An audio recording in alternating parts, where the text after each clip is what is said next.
Hello, my dear friends. It's Eva, your old pal from Eufaula, Alabama, cozying up with you at 65. Picture me on my front porch, rocking in my wicker chair, sweet tea in hand, the crickets humming as the sun dips over Lake Eufaula. You all know how it is, us gals. We've poured our hearts into family, stitched love into every sacrifice, only to sometimes feel unseen, like a quilt tucked away in a chest. Tonight, I'm sharing a story that's close to my heart, one about a woman like us, carrying burdens for those she loves, only to find her strength when the truth cuts deep. It's a tale of hurt, hope, and finding our own light, no matter our years. So, grab your tea, settle in, and let's talk, friend to friend, about what it means to stand tall. Mom, something's wrong with our mortgage. Lauren's voice is high, panicked, the kind of tone she uses when she's trying to charm her way out of trouble. We just got an email about insufficient funds and default proceedings. It's got to be a mistake. I set my mug down, the warmth lingering in my palms. Outside, a palm frond sways in the breeze, catching the light. What does the notice say? Exactly, I ask, keeping my voice even, like I used to when mediating playground disputes at Gulf Coast Academy. It says our payment of $1,250 isn't enough to cover the $4,250 monthly obligation, she says, words tumbling over each other. But that's impossible. We've been making the same payment for 5 years without a hitch. I tried calling the number, but it goes to some company called Harbor Haven LLC. I've never even heard of them. My heart thumps, not with fear, but with the strange calm that comes when you've been carrying a secret too long. I glance at the photo on the wall, David and me on the beach in Sarasota. His fishing hat tilted, his grin wide as the horizon. He'd know what to say right now. Something steady like, "Ellie, love, you've got this." I take a breath. The words I've held for weeks, ready to spill. I can help with that. Lauren, I say softly, I know exactly who to speak with at Harbor Haven. You do relief, floods her voice. Oh, Mom, that would be amazing. Can you call them right now? No need, I say, my voice steady as the tide. I am Harbor Haven LLC. Silence, the kind that stretches like a taut wire, ready to snap. Then Lauren laughs, a nervous, disbelieving sound. What are you talking about? Mom, that's not possible. Our mortgage is with First Coastal Credit Union. No, I correct gently, leaning back in my chair, the creak of the wood familiar under me. You thought it was with a credit union because that's what we wanted you to believe. 5 years ago, when you and Brandon were 3 months behind and facing foreclosure, I created Harbor Haven LLC to buy your mortgage. I've been covering $3,000 of the $4,250 payment every month. You and Brandon paid the rest, $1,250 without knowing. That's crazy, she sputters, her voice rising. Why would you do that? Why wouldn't you just tell us? I close my eyes, the memory of Ethan's text flashing behind my lids. Grandma, I'm sorry, but you need to see this. 3 weeks ago, my grandson sent me a video that shattered the illusion I'd clung to for years. Lauren's voice, sharp with whine and contempt, calling me a useless burden. Brandon's smirk as he said, "She owes us." Avery's silent nod, her eyes fixed on the table. 5 years of paying $3,000 a month, $183,750 in total to keep their Spanish-style house with its red-tiled roof and sparkling pool, all while they mocked me behind my back. Would you have accepted my help if I'd told you, I ask? Opening my eyes to the sunlight dancing on my cactus pots, would Brandon's pride have allowed it, or would you have seen me as even more of a burden? Her breathing quickens, and I can almost see her in that gleaming kitchen of hers, manicured nails gripping the quartz countertop. If this is true, she says slowly, Then you've been lying to us for years. I prefer to think of it as helping without humiliating you, I reply. My voice soft but firm, like the way I used to talk to parents about their kids' behavior. But perspective is everything, isn't it? I need to talk to Brandon, she says, her tone hardening. We'll call you back. The line goes dead, and I sit there, the tea cooling in my mug. My hands don't shake, though they probably should. The weight of 5 years, $183,750, countless family dinners, where I smiled through their eye rolls, their sighs, their dismissal presses against my chest. But there's a lightness too, like I've finally set down a load I wasn't meant to carry. I think back to that night 3 weeks ago, when Ethan's video arrived. I was in my living room, the moon casting shadows through the blinds, the old rocking chair creaking as I sat. I pressed play, and Lauren's voice filled the quiet, each word a splinter in my heart. "Mom's such a useless burden," she said, lounging at her kitchen table, wine glass dangling. Brandon leaned in, smirking. "She owes us after all we've done driving her to appointments, listening to her endless stories." Avery nodded, her silence cutting deeper than words. I watched it 3 times, each viewing stripping away the hope I had held that they valued me, even a little. I remember 1978 when David and I sat in this very kitchen, planning our future over coffee and a ledger. He was a cautious accountant, always saying, "Ellie, know what's under the hood before you drive." When he died 8 years ago, his life insurance and investments left me comfortable, not rich by Naples standards, but secure. I kept our beach condo in Sarasota, his dream for our retirement, where we'd watch sunsets over the Gulf. Lauren and Brandon saw it as a cash cow, not a memory.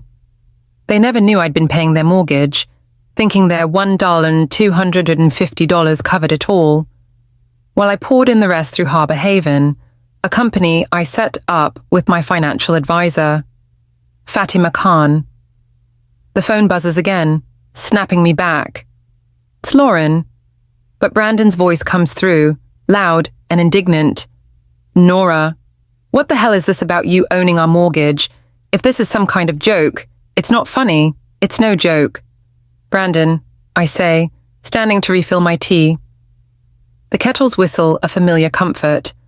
I have the paperwork purchase agreement, payment records, default clause, all notarized and filed with Collier County. "This can't be legal," he snaps. "You tricked us into signing those papers." "Did I force you to sign without reading?" I ask, pouring hot water, steam rising like my resolve. "Or did you just not bother because you were desperate to save your house?" He's quiet for a moment, then his voice lowers, almost a growl. "We were under duress. Any court would throw this out." My attorney disagrees, I say mildly, thinking of David Rosenthal's calm assurance yesterday. "You've benefited from my help for 5 years. Brandon, 5 years while you called me a burden behind my back." "What are you talking about?" Lauren cuts in, her voice sharp but shaky. "Ethan sent me the video," I say simply, setting the kettle down. "I've seen how you talk about me when you think I'm not listening. I've read the group chat messages about convincing me to sell the Sarasota condo. I overheard your plans with your financial advisor, Justin Caldwell, to have me declared incompetent if I didn't comply." Lauren gasps. A small, wounded sound. "Ethan recorded us. That's an invasion of privacy." "Interesting," I say, stirring sugar into my tea, the spoon clinking softly. "Your concern is that I know, not what you said. People say things they don't mean when they're stressed." Brandon tries, his tone shifting to something softer, manipulative. "You know how much pressure we've been under. Nora, the business, the bills, I understand pressure." I interrupt, my voice steady. "I understand actions have consequences. For years, I've paid $183,750 to keep you in that house, while you treated me like I was nothing. This isn't revenge. Brandon, this is consequence. What do you want? Lauren asks, her voice small, desperate. What will fix this? This isn't something to fix, I say, looking out at the Gulf, where the water glitters like a promise. This is a reckoning. You have 30 days to vacate the property, per Arizona law.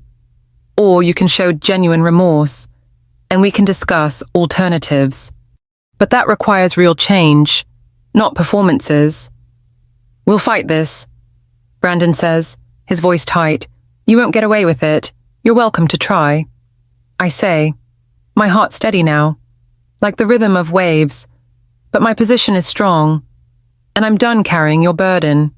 The call ends, and I stand in my kitchen, the sunlight warm on my face. I think of David, his voice in my ear, Ellie. You're stronger than you know, for the first time in years. I believe him. The storm is coming, but I'm ready, not with anger, but with the quiet power of standing in my truth. 3 weeks ago, when Ethan's video arrived, I sat in my rocking chair, the moonlight soft through the blinds. I watched my family's words carve away the love I'd poured into them, leaving only clarity.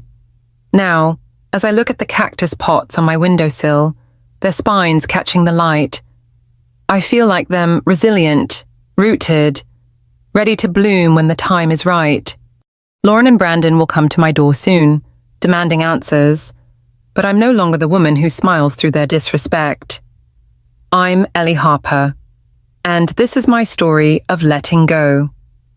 If this moment touched your heart, subscribe to our channel for more stories of courage and renewal. Drop a comment below and let me know where you're reading from. I'd love to hear your thoughts. The late afternoon sun bathes my backyard in Naples, Florida, turning the leaves of my orange tree golden. I kneel by my cactus garden, a trowel in hand, coaxing a stubborn weed from the sandy soil. These spiky little plants, tough as nails, have always been my pride survivors in the heat, just like me. At 76, I find comfort in their quiet resilience. The way they bloom only when the time's right. My hands, creased with years, move carefully, mindful of the thorns. It's been 3 hours since Lauren's call, since I told her I'm Harbor Haven LLC, the one who's been keeping their house afloat for 5 years. The weight of that truth still lingers, like the scent of rain before a storm.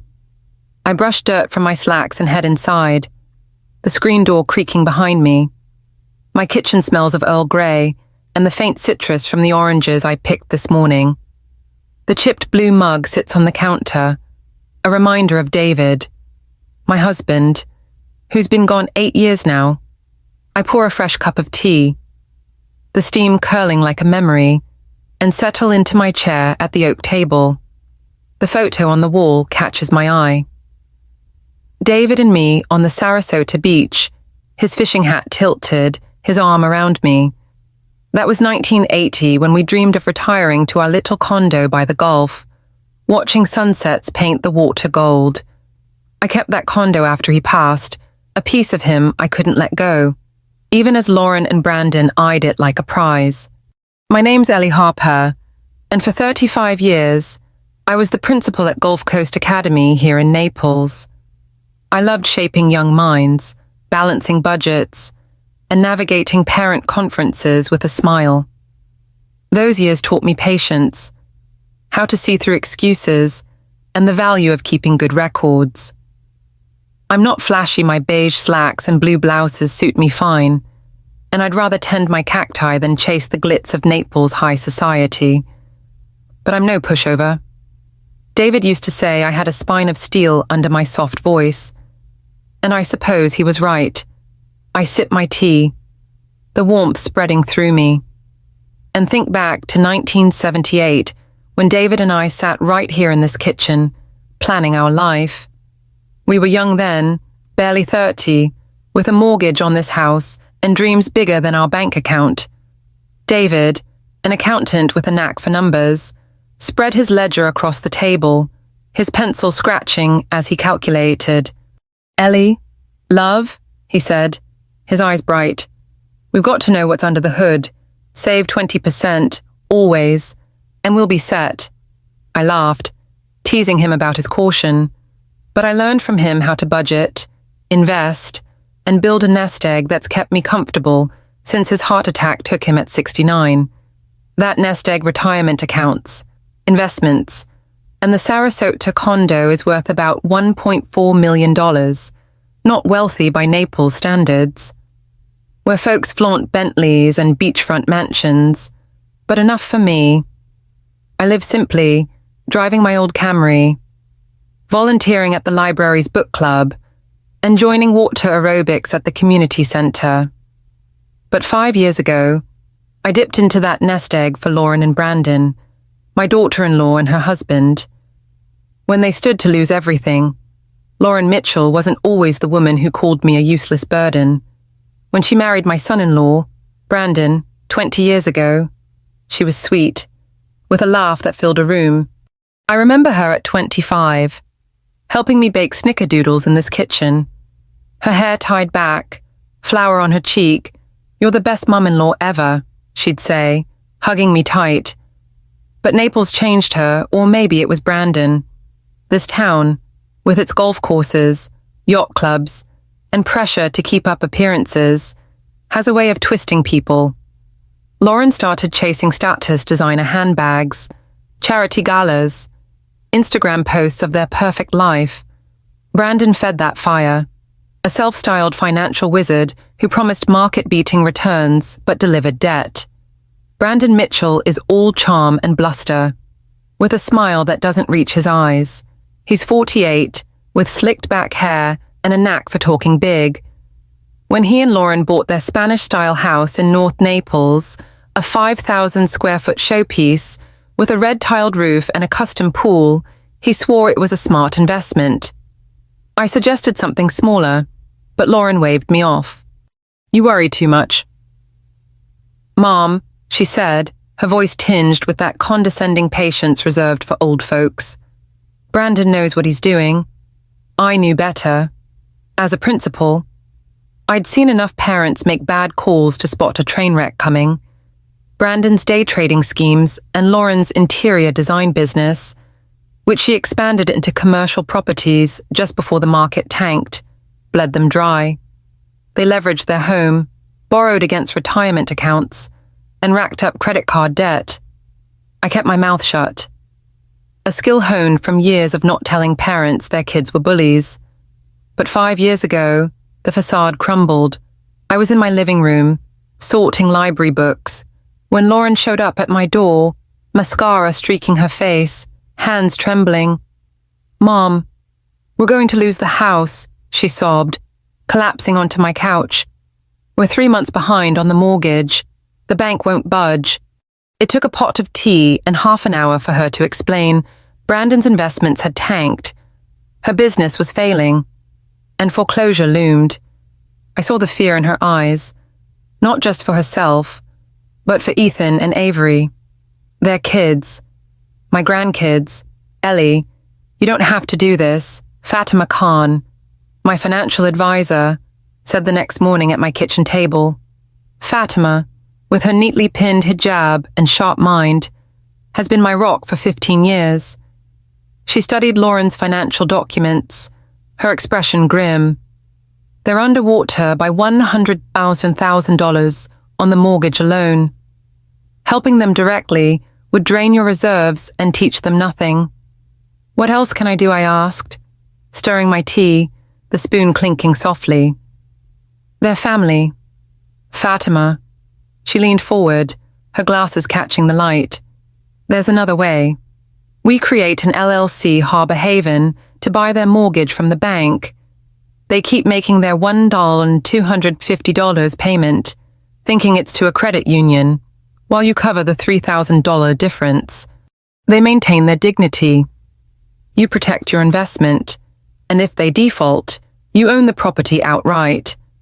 I signed the papers a week later, my hand steady despite the knot in my chest. Lauren hugged me, tears soaking my blouse. "I don't know how you convinced the bank to refinance," she said. "Brandon tried everything." Her gratitude felt real then, warm like the Florida sun, but it faded fast. Within 6 months, the eye rolls returned. The sighs when I mentioned my teacher's pension, the pointed comments about my empty Sarasota condo. I set my tea down, the mug cool now, and walked to the living room, where my old rocking chair waits, the blinds let in slivers of sunlight, dust motes dancing in the beams. I think of Ethan, my 22-year-old grandson, who's studying engineering at Florida State. He's got David's profile strong jaw, thoughtful eyes, and a heart that sees right from wrong. 3 years ago, at Avery's graduation party, he overheard me on the phone with Fatima about Harbor Haven's taxes. "You own Mom and Dad's house?" he asked, his voice a whisper by the pool. The party's laughter muffled behind us. "Not exactly," I said, choosing honesty. "I'm helping them keep it." I explained the arrangement, the $3,000 I paid monthly, the secret I kept to spare their pride. His eyes widened at the numbers, at the truth his parents didn't know. "Why do you do it when they treat you like that?" he asked, nodding toward the house where Brandon was loudly mocking my outdated investments. "They're family," I said, patting his hand. "Family helps family." He shook his head, young but wise. "They don't deserve your kindness. Grandma, I should have listened closer, over the years." The disrespect grew Lauren's snide remarks about my simple life, Brandon's schemes to manage my money, Avery's silence when I walked into rooms. I told myself it was just stress, that deep down, they appreciated me. But Ethan's video 3 weeks ago shattered that lie, showing me their true colors in high definition. Avery, my 19-year-old granddaughter, is different, or I thought she was. She's studying photography, with a shy smile and a habit of texting me about her projects. But in that video, she nodded as her parents called me a burden, her silence louder than words. I remember 1992 when I taught Lauren to drive in my old Buick, her laughter filling the car as we cruised Naples' palm-lined streets. Avery was born a few years later, and I'd hoped she'd inherit her mother's warmth, not her entitlement. I rocked gently in my chair, the creak a steady rhythm. The Sarasota condo, David's dream, sits empty most of the year, its shutters closed, his fishing hat still on the hook by the door. Lauren and Brandon have circled it for years, hinting I should sell as if it's theirs to claim. But it's more than a property. It's the sunsets we planned, the life we built.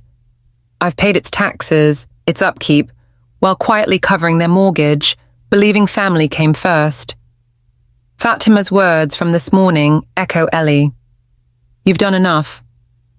She's right, but the decision to stop paying their mortgage, to let Harbor Haven claim the house, isn't about anger.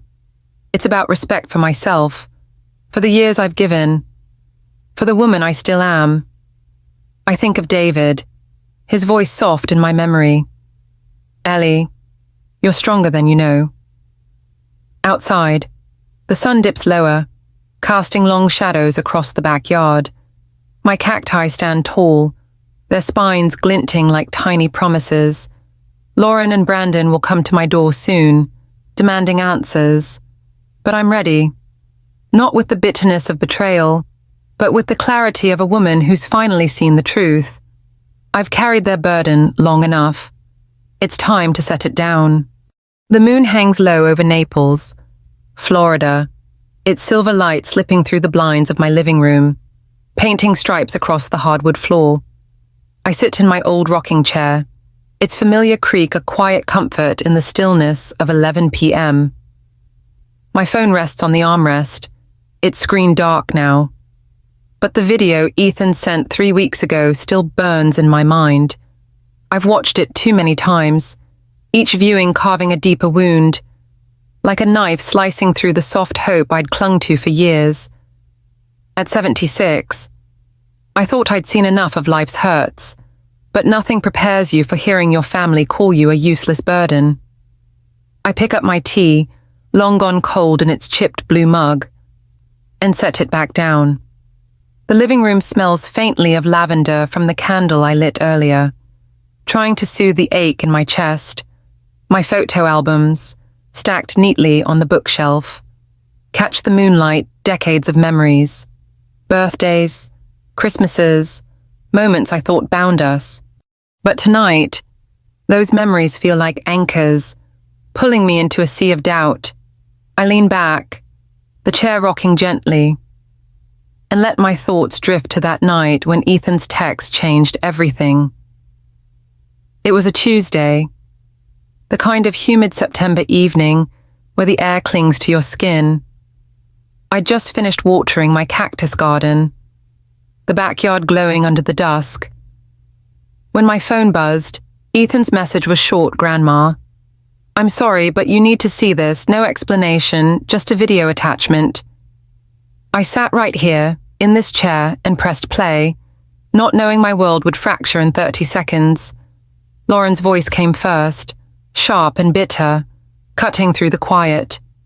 Mom's such a useless burden, she said, lounging at her kitchen table in that big house in North Naples, a wine glass dangling between her manicured fingers. The chandelier above her sparkled, its light bouncing off the quartz countertops I'd helped pay for. After everything we do for her, she barely helps with anything, she went on, her tone dripping with contempt. Brandon leaned into the frame, his smirk as familiar as it was infuriating. She owes us, he said, rolling his eyes, driving her to appointments, checking on her, listening to her endless stories. Avery, my granddaughter, sat across from them, nodding silently, her eyes fixed on the table. I paused the video, my thumb trembling over the screen. The moonlight seemed colder, the room smaller. I wanted to believe I'd misheard, that stress or wine had twisted their words, but I played it again and again. Each time hearing the same truth, the family I'd poured my heart into saw me as nothing but a liability. 5 years of paying $3,000 a month, $183,750 to keep their house, their pool, their perfect Naples life, and they called me useless.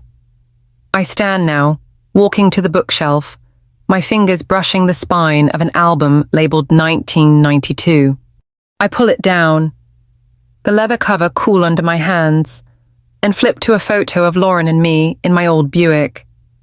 Her 22-year-old face bright with laughter. That summer, I taught her to drive, guiding her through Naples' palm-lined streets, her hands nervous on the wheel. You're the best, Mom, she said, hugging me after she passed her test. I closed the album, the memory a bittersweet sting. What happened to that girl? Was it Naples, with its pressure to flaunt wealth, or Brandon, with his empty promises of riches, or did I miss something, some moment when I could have pulled her back? The ache in my chest deepens, not just for Lauren, but for Avery. My 19-year-old granddaughter, with her shy smile and photography dreams, was supposed to be different. I'd paid half her college tuition, fixed her car last year, given her $5,000 for her first apartment. But in that video, she nodded, her silence louder than her parents' words. I think of 2000 when I threw her 5th birthday party in this house. Her tiny hands clutching a balloon as she called me Gamma. Now she's part of their disdain. And that cuts deepest of all. I sink back into the rocking chair, the creak echoing my thoughts. Ethan, my 22-year-old grandson, is the one light in this darkness. He's studying engineering, with David's strong jaw and a heart that doesn't bend to lies. I pick up my phone and dial him, needing to understand why he sent that video. What he saw that I didn't. Grandma Ethan's voice is soft, cautious, like he's been waiting for my call. You okay? I smile despite myself, picturing him in his Tallahassee dorm. Textbooks scattered on his desk. I'm not sure okay is the word. Sweetheart, I say, my voice steady but heavy. Why did you send me that video? He's quiet for a moment, then sighs. I was at their house for dinner, and they started talking about you like that. I recorded it because I couldn't believe it. You've done so much for them, Grandma. I couldn't just sit there and let it slide. I close my eyes, the moonlight soft on my lids. What did I do to make them feel this way? Ethan, nothing, he says, his voice fierce. It's them. Mom's obsessed with keeping up with Naples' big shots, and Dad's too proud to admit he's failing. They take you for granted because you're always there, always helping. It's not right. I think of the house red-tiled roof, custom pool, new artwork on the walls, all paid for with my $3,000 monthly payments through Harbor Haven LLC. I created that company 5 years ago to save them from foreclosure, letting them think their $1,250 covered the mortgage. Did you tell them you sent it, I ask. No way, he says. They'd flip. I wanted you to know the truth, even if it hurts. Thank you, I whisper. My throat tight. Don't worry. I won't let them know you sent it. We talk a bit longer, about his classes, his internship hopes, but my mind keeps circling back to the video. After we hang up, I play it one more time, needing to face it fully. Lauren's words. She acts like those grocery runs are some huge favor when we're drowning in bills sting like salt in a wound. Brandon's laugh, Avery's nod.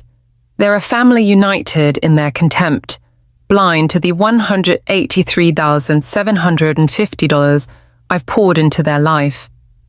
I set the phone down and walk to the window. The Gulf a dark shimmer in the distance. The loneliness hits hard.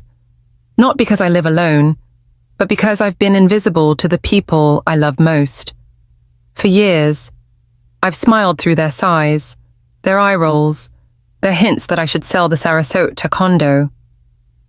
I told myself it was just stress, that they'd come around. But the video is a mirror, showing me a truth I can't ignore. My sacrifices have earned me nothing but scorn. I think of 1985 when I was principal at Gulf Coast Academy, teaching kids that honesty builds trust.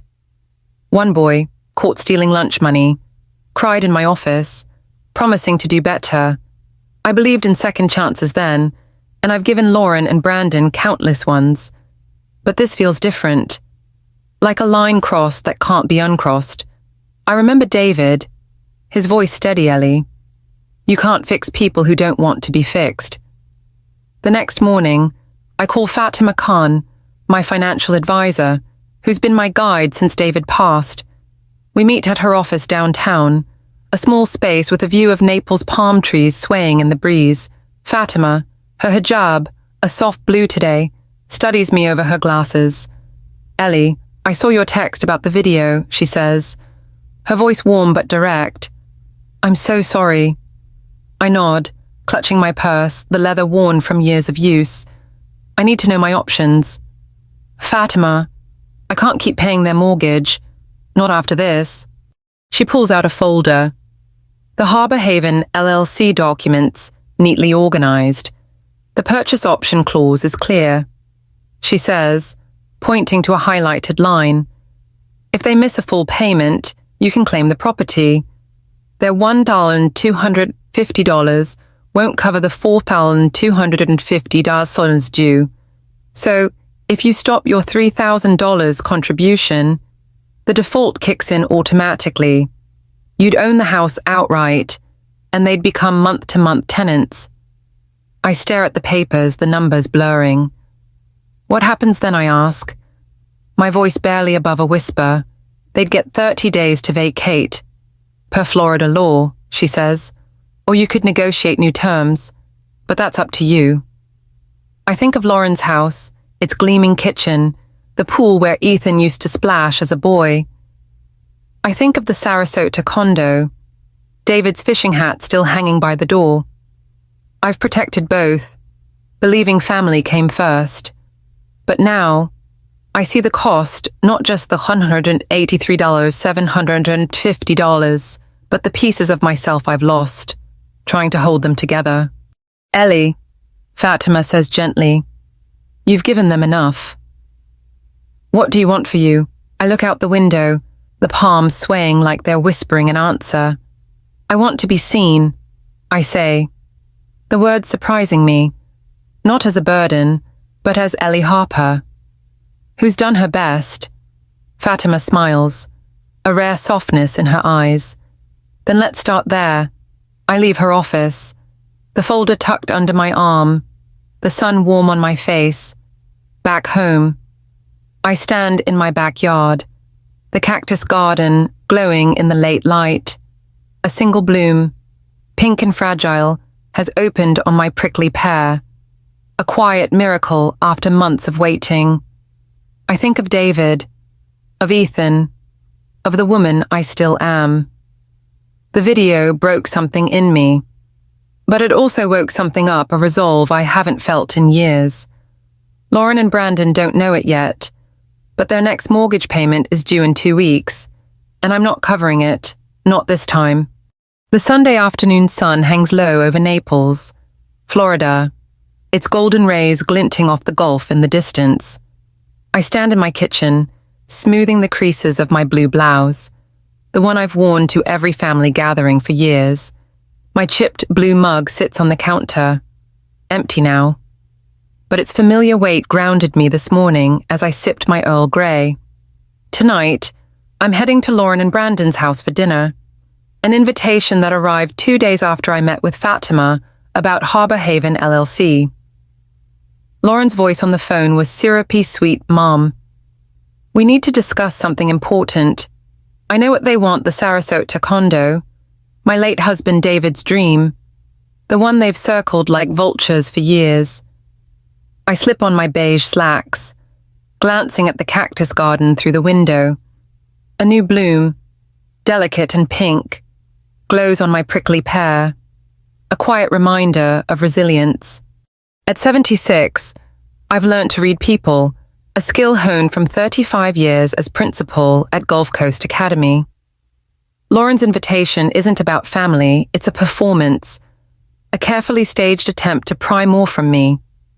Ethan's video, the one that exposed their contempt 3 weeks ago, still echoes in my mind, Lauren calling me a useless burden. Brandon sneering that I owe them. Avery's silent nod. I've carried their mortgage for 5 years, $3,000 a month, $183,750 total, and tonight, I'll face the family that sees me as nothing but a resource.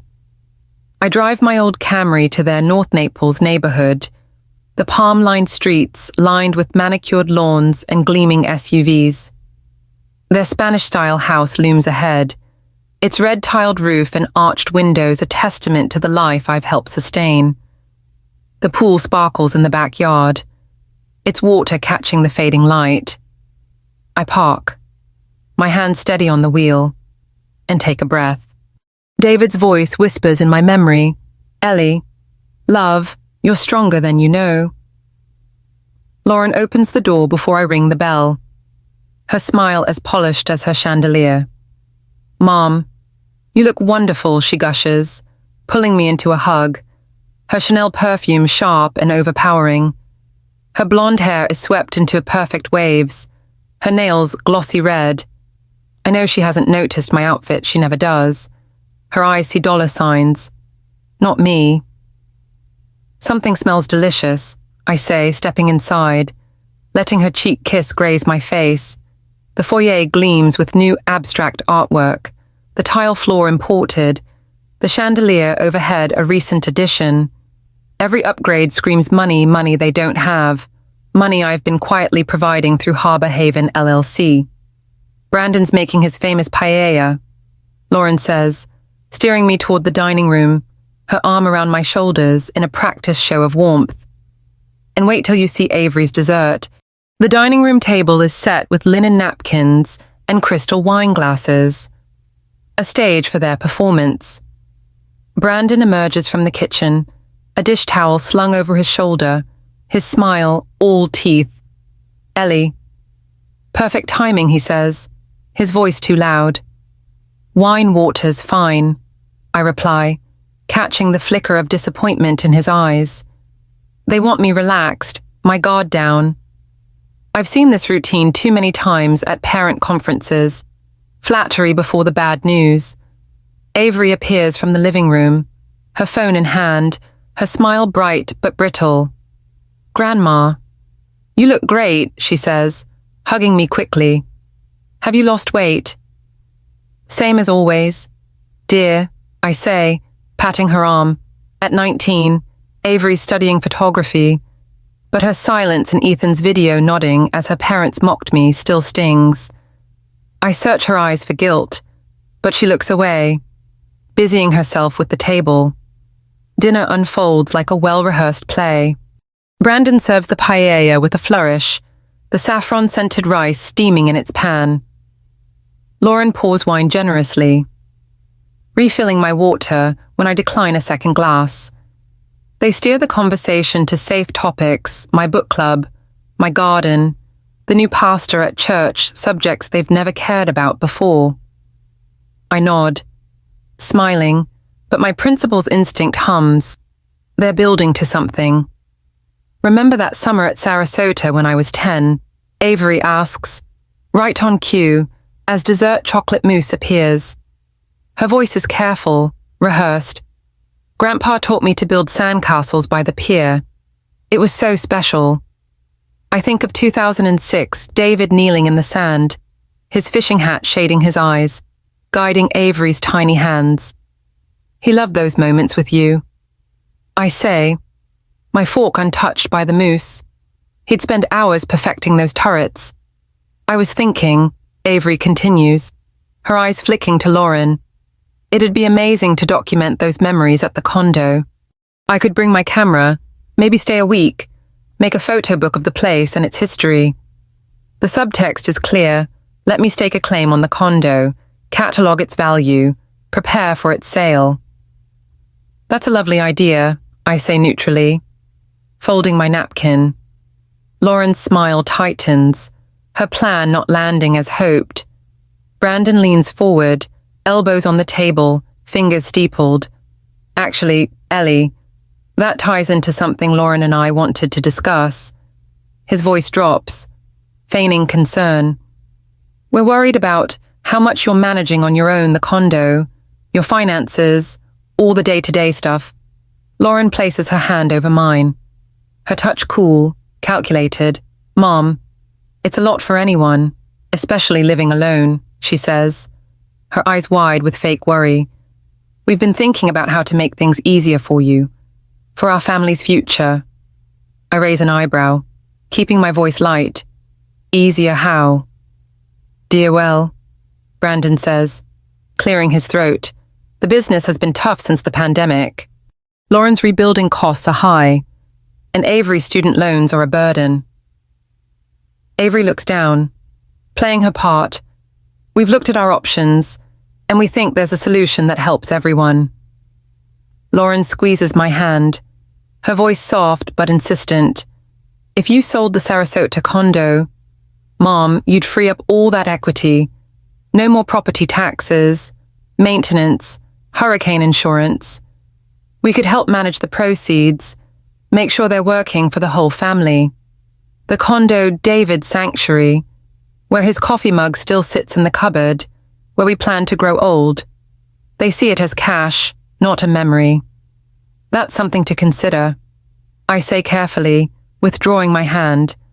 "I'm quite attached to the place, though." Lauren's smile falters, quickly masked. "Of course. Mom, we understand. We just worry about you handling it all. It's a smart move financially." Brandon presses, his tone shifting to expertise. "Property values in Sarasota are peaking. Our advisor, Justin Caldwell, says now's the time to sell for maximum return." "I'll think it over," I say, rising. "Mind if I use the restroom? The guest bathroom is another showcase. Italian marble, gold fixtures, monogrammed towels with their initials. Not mine." I wash my hands slowly, the cold water grounding me. 2 weeks until their mortgage payment is due. the one I won't cover, triggering Harbor Haven's default clause. I dry my hands, my reflection steady in the mirror, and step into the hallway. Voices drift from the home office, the door slightly ajar. I pause, my principal's instinct kicking in, the same one that caught kids sneaking snacks in class. She's not going for it, Brandon says, his voice low, frustrated, all that setup. And she's still clinging to that advisor. Give it time, says a voice I recognize, Justin Caldwell. Their financial advisor, who wasn't at dinner. She's the right demographic. Elderly women need multiple conversations for big financial decisions. We don't have time, Lauren hisses. The business needs capital now, and the kitchen remodel cost more than we planned. Then we move to contingencies, Justin says calmly. How much does she know about the condo's property taxes? My breath catches, my hand gripping the wall. Nothing, Brandon says, smug. We've been handling the paperwork for her. The accountant sends it to us. Perfect, Justin says. We tell her there's a tax issue, liens, penalties, maybe legal trouble. Create urgency, push for a quick sale, and if that fails, Avery's voice, hesitant, makes my heart lurch. Then we discuss her cognitive capacity. Justin says, matter of fact, document confusion, poor decisions. Florida's guardianship laws are straightforward for elderly parents. The world tilts, blood rushing in my ears. They're plotting to declare me incompetent, to strip my autonomy for their gain. That seems extreme, Avery says, her voice small. It's for her protection, Lauren insists. Mom's not making sound choices, clinging to that condo over financial sense. She'd stay in her house, Brandon adds, just with better oversight of her resources. I back away silently, my years of hallway supervision making my steps soundless. In the kitchen, I arrange my face into a pleasant mask, though something hard and necessary has crystallized inside me. There you are, Mom, Lauren says, smiling as I return. Coffee. I should head home, I say, checking my watch. Driving after dark's tricky these days. Their eyes meet. A flash of disappointment plan. A didn't work. We'll talk more soon, Brandon says, patting my shoulder, his condescension palpable. Yes, I say, a genuine smile tugging my lips. We will. I drive home through the deepening twilight, the Gulf a dark ribbon on my right. The dinner was a masterclass in manipulation, but their office conversation was the real revelation. They're not just ungrateful, they're predators, willing to destroy me for profit. I think of 1992 when I organized Lauren's bridal shower in this house, her laughter filling the rooms as we hung streamers. That woman is gone, replaced by someone who'd sell my dignity for a remodeled kitchen. At home, I call Fatima, the moonlight soft through my blinds. It's happened, I say, my voice steady. They're planning to push for the condo, and if I don't comply, they'll try for guardianship. Fatima's sigh is heavy. I feared this. Ellie, your position is strong. The default clause will trigger if you don't pay the $3,000. They'll get notice in 13 days. I sit in my rocking chair, the creak a steady rhythm. I'm done. Fatima, no more payments. You're sure, she asks, her voice gentle. I think of David, of Ethan's courage, of the cactus bloom in my garden. I'm sure. I say, it's not about punishment, it's about protecting myself. I hang up, the folder of Harbor Haven documents on my coffee table. Their pages glowing in the lamplight. 13 days until the mortgage payment comes due. 13 days until Lauren and Brandon learn who's been carrying their burden all along. I look at the photo of David and me, his grin a quiet promise. I'm not the woman who smiled through their disrespect anymore. I'm Ellie Harper, and I'm ready to stand tall.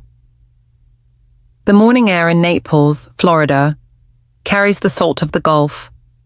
A faint breeze stirring the palm fronds outside my kitchen window. I sit at my oak table, the sunlight pooling around my chipped blue mug, now filled with fresh Earl Grey. The steam curls upward, a quiet dance in the stillness of dawn. 2 days have passed since I told Lauren and Brandon I'm Harbor Haven LLC, the one who's been paying $3,000 a month to keep their house for 5 years. The mortgage payment deadline came and went. They're $1,250 too small to cover the $4,250 due. The default clause kicked in, and now the house is mine. My hands, creased with 76 years, are steady, but my heart carries a weight not of anger, but of a chapter closing. I glance at the photo on the wall. David and me on the Sarasota beach, his fishing hat tilted, his grin wide. He'd know what to say now. Something like, "Ellie, love, you've done right by you." I sip my tea, the warmth spreading, and think of yesterday, when Lauren and Brandon stormed to my door, their indignation as loud as the screech of their SUV in my driveway. They arrived unannounced, 43 minutes after Lauren's panicked call, their faces a mirror of entitlement and disbelief. I opened the door before they could knock, the folder of Harbor Haven documents waiting on my coffee table. "Come in," I said, my voice calm, like I used to sound when settling disputes at Gulf Coast Academy. "I've been expecting you." "What the hell is going on?" Brandon demanded, his slicked back hair glinting under my living room lamp. "Lauren says you're claiming to own our house." "Not claiming," I corrected, gesturing to the couch. "Stating fact, please, sit."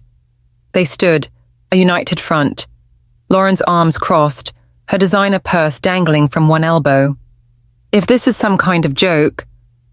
"Mom, it's not funny," she said, her voice sharp. "We have a serious situation with our mortgage. No joke," I said, picking up the folder. "Here's the documentation purchase agreement, payment records, default clause, all notarized and filed with Collier County." Brandon snatched the folder, flipping through pages with growing agitation. "This can't be legal," he said, his voice rising. "You tricked us into signing these. Did I force you to sign without reading?" I asked, my tone mild, folding my hands in my lap. "Or did you fail to do your due diligence because you were desperate to save your home?" His face reddened, a vein pulsing in his temple. "We were under duress. Any court would throw this out." "My attorney disagrees," I said, thinking of David Rosenthal's steady voice. "Your financial records from 5 years ago show clear insolvency. I offered a solution. You accepted, and you've benefited for 5 years without complaint." Lauren sank onto the couch, her shoulders slumping. "Why?" "Mom," she asked, her voice smaller. "Why go through all this deception? Because you needed help but wouldn't take it directly." I said, meeting her eyes, because Brandon's pride wouldn't let him admit failure. "Because I wanted to protect your home without being your acknowledged benefactor." "So what happens now?" she asked, her fingers twisting the strap of her purse. "Now we address the default," I said, leaning forward. "Per the agreement you signed, failure to pay the full amount triggers the purchase option clause. Harbor Haven LLC owns the property, and you're now month-to-month tenants." Brandon threw the folder onto the table, papers scattering. "This is extortion. You can't just take our house." "I'm not taking anything," I corrected, my voice firm but not harsh. "I'm exercising legal rights under an agreement you signed. An agreement that's kept you in that house for 5 years while you called me a useless burden behind my back." They froze, exchanging a glance. "What are you talking about?" Lauren tried, but her voice lacked conviction. "Ethan sent me the video," I said simply, watching their faces pale. "I've seen how you speak about me when you think I'm not listening. I've read your group chat messages plotting to manipulate me into selling the Sarasota condo. I overheard your conversation with Justin Caldwell about having me declared incompetent if I didn't comply." Lauren's eyes widened, her hand flying to her mouth. Ethan recorded us. That's an invasion of privacy. Interesting, I said, tilting my head. Your concern is that I know, not what you said. People say things they don't mean under stress, Brandon said, switching to a softer tone, his salesman's charm kicking in. You know how tough it's been. Ellie, the business, the bills. We spoke carelessly. I understand stress, I said, my voice steady. I also understand consequences. I've paid $183,750 to keep your lifestyle afloat, while you treated me with contempt. This isn't revenge. Brandon, it's accountability. What do you want? Lauren asked, her voice breaking. What will fix this? This isn't something to fix, I said, looking at the cactus pots on my windowsill, their spines catching the light. It's a reckoning. You have 30 days to vacate, per Florida law. Or you can show genuine remorse, and we can discuss alternatives. But that requires real change, not performances. We'll fight this, Brandon said, his voice tight. We'll take you to court. You're welcome to try. I said, rising, but my position is strong, and I'm done carrying your burden. They left, Lauren's tears trailing behind. Brandon's jaw set. I stood in my living room, the silence settling like dust. I didn't feel triumph, only the quiet relief of setting down a load I'd carried too long. 2 weeks later, I walked through their house, now empty, the red-tiled roof glowing under the Naples sun. They vacated 2 days before the sheriff's eviction notice, leaving behind traces of their resentment. The kitchen, once gleaming, holds a single note taped to the fridge. You have no heart. The words, in Brandon's handwriting, sting, but they don't break me. I run my fingers over the quartz countertop, remembering Lauren's laughter in Ethan's video, calling me useless. The pool outside shimmers, a silent witness to the life I sustained. I think of 2000 when I hosted Christmas here, Lauren pregnant with Avery, her hand on her belly as we sang carols. She'd hugged me, whispering, your family, Mom. That warmth is gone, buried under years of entitlement. I walk through the rooms, the hardwood floors scuffed but intact, the walls bare. They didn't destroy the place, as I'd feared, but their note speaks louder than vandalism. Back home, I call Fatima Khan, my financial advisor, who's been my anchor through this storm. They're gone, I say, sitting in my rocking chair, the creak a steady rhythm. What's next? We file the ownership transfer, she says, her voice calm over the phone. The house is yours. Ellie, you can sell it, rent it, or something else, I murmur. An idea taking root, fragile as a cactus bloom. I'll call you tomorrow. That evening, Avery knocks on my door. Her hair pulled back, her eyes red. Grandma, can we talk, she asks, her voice small. I let her in, gesturing to the couch. What's on your mind? Dear. She paces, wringing her hands, then turns to me. Mom and Dad are worried about you. She begins, the rehearsed line faltering. Your decisions lately, especially about finances. Which decisions, I ask, my voice gentle but firm, like when I question students about missing homework.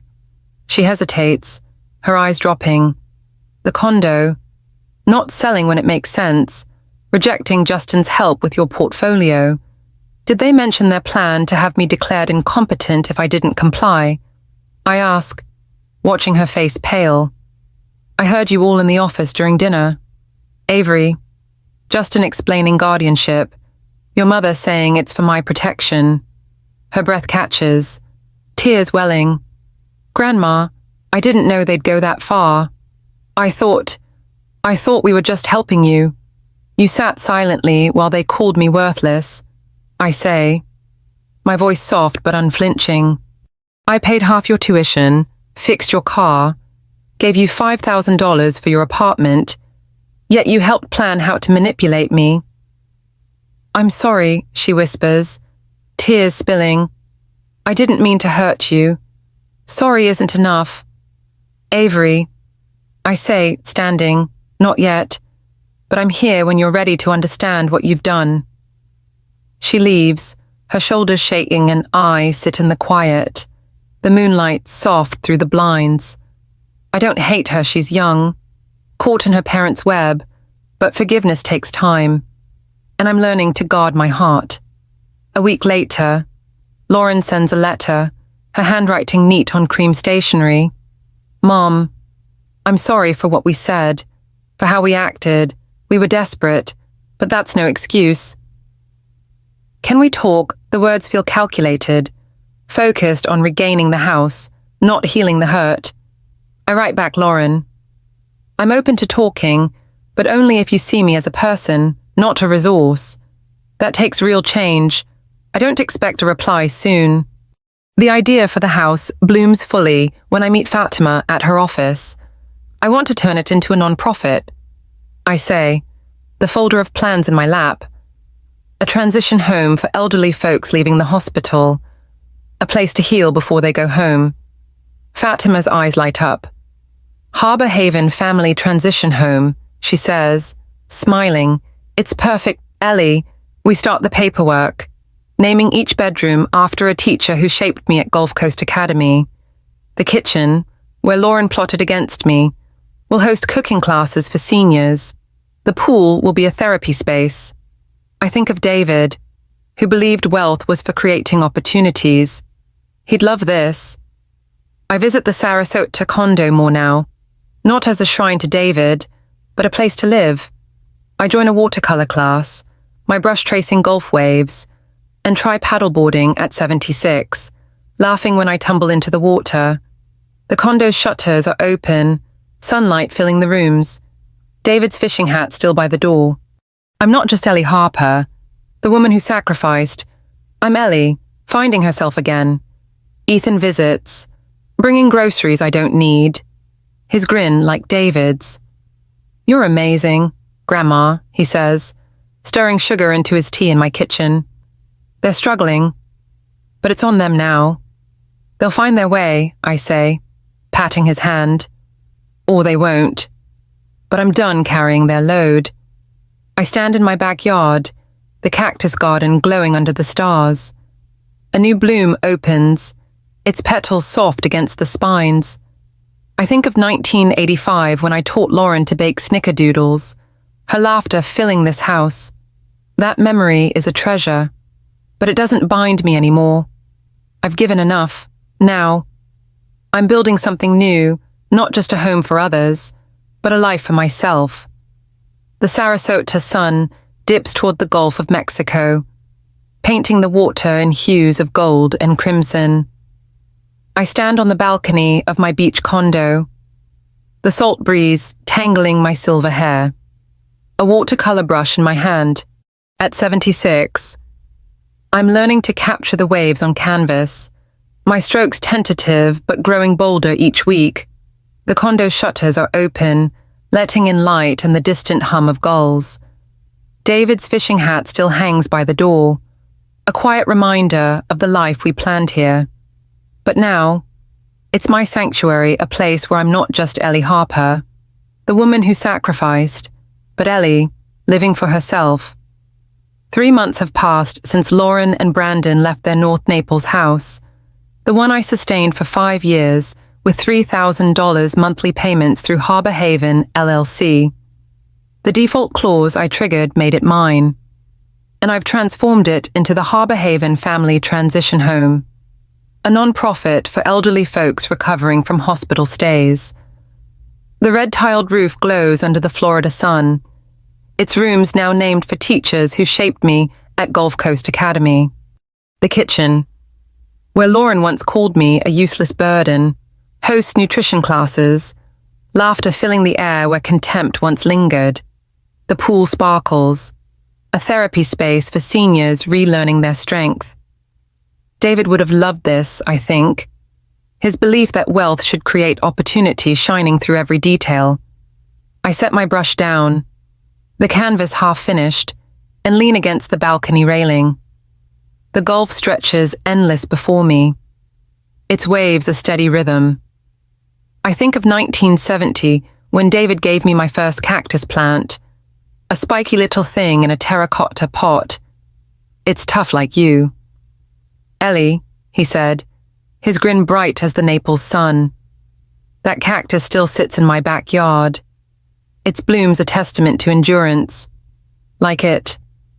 I've weathered storms, Lauren's betrayal, Brandon's schemes, Avery's silence, and found my own way to bloom. Ethan visits me in Naples every Sunday, his old pickup rattling into my driveway. Groceries I don't need tucked under his arm.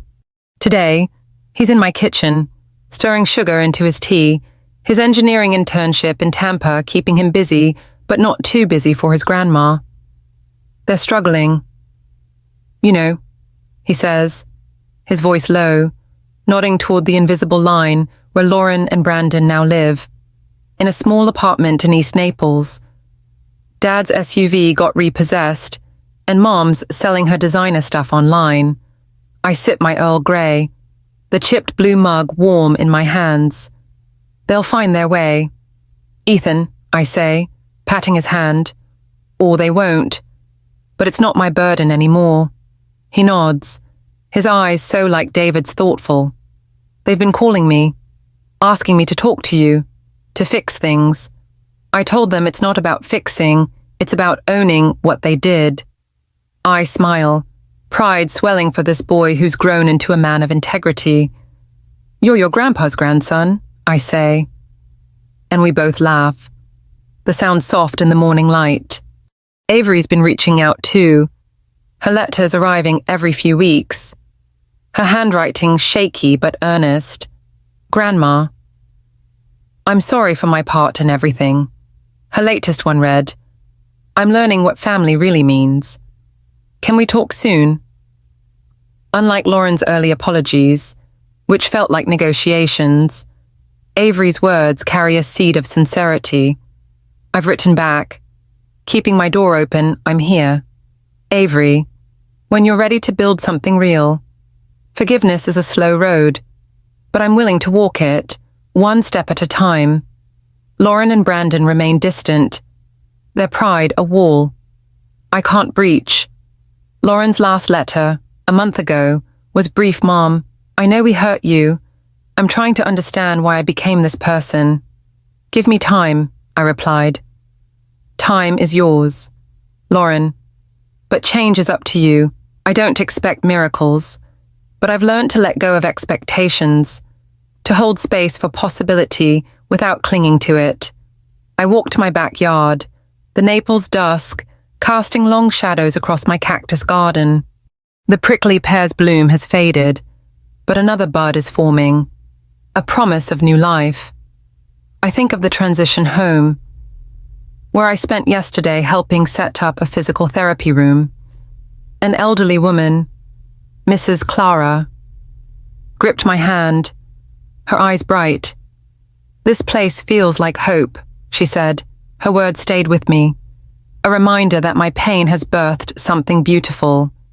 The condo in Sarasota is my haven now, not a shrine to David, but a canvas for my own dreams. I've joined a watercolor class, my teacher, a retiree with a laugh like bells, guiding my brush to capture the Gulf's shimmer. I tried paddleboarding last week, my knees wobbly, my laughter loud as I splashed into the water. At 76. I'm discovering parts of myself I'd buried under years of sacrifice, parts that love the feel of salt on my skin, the weight of a brush, the freedom of a life unburdened. I sit in my rocking chair, the creak a familiar friend, and open a photo album to 1980 when David and I bought this condo. We stood on the balcony, his arm around me, the sunset blazing. This is our forever. Ellie, he said. I thought forever meant him, but now I see it's me, too, my strength, my joy, my right to be seen. I close the album, the moonlight soft through the blinds, and feel a peace I haven't known in years. Fatima Khan visits me in Sarasota, her hijab a vibrant green, her smile warm as we walk the beach. Do you ever regret it, she asks, the waves lapping at our feet, letting the house go. Drawing that line, I pick up a shell, its surface smooth and pink, and turn it over in my hand. I regret that it became necessary. I say, my voice steady. I regret not setting boundaries sooner, thinking love could outrun selfishness. But the outcome, no. It's shown me who I am. She nods, her eyes on the horizon. You've built something extraordinary. Ellie. The transition home, your life here, it's all you. I smile, tossing the shell into the surf. It's me, finally free. The Harbor Haven family transition home thrives, its first residents moving in last week. I named the sunroom after Miss Thompson, my first mentor, who taught me that kindness doesn't mean weakness. The kitchen, where I once overheard Lauren's schemes, now smells of fresh-baked bread, seniors swapping stories over flour-dusted counters. I volunteer there twice a month, my hands steady as I help, my heart full. The community notices neighbors stop me at the Naples library, saying, Ellie, you've done something good. I nod, grateful. But the real reward is the lightness in my chest, the knowledge that I've turned betrayal into hope. Ethan brings his new girlfriend, Lila, to dinner next week. A quiet girl studying geriatric social work. She asks about my years as a principal, her eyes listening, not calculating. We eat in my Naples kitchen, the table set with David's old plates, the cactus garden glowing through the window. You're inspiring, Mrs. Harper, Lila says, and I blush, unused to praise. I think of Lauren, of the snickerdoodle days, of Avery's hesitant letters, of Brandon's silence. I've let them go, not with anger, but with the understanding that love doesn't mean carrying someone else's weight. I've carried my own grief, doubt, hope, and found I'm stronger than I knew. Tonight, back in Sarasota, I stand on the balcony, the Gulf a dark expanse under the stars. The watercolor painting leans against the wall, my waves clumsy but honest. I think of a message I want to share, one born from these months of breaking and rebuilding. No matter your age, you deserve to be seen, to be valued, to live unburdened. Sometimes, you must let go of what doesn't serve you to find what does. I found it in the crash of waves, the bloom of a cactus, the laughter of new friends, the quiet pride of standing tall. I close my eyes, the breeze cool on my skin, and hear David's voice, soft as a memory, Ellie. You're home, and I am home in myself, in this life I'm building, in the sunlight that waits for me each morning. The journey wasn't easy, but it was mine, and I'm grateful for every step. This is where my story ends, but yours is still unfolding. Subscribe to our channel for more stories of courage and renewal, and drop a comment below to share what moved you. I'd love to hear from you. Where are you reading from? And what's your own story of finding light?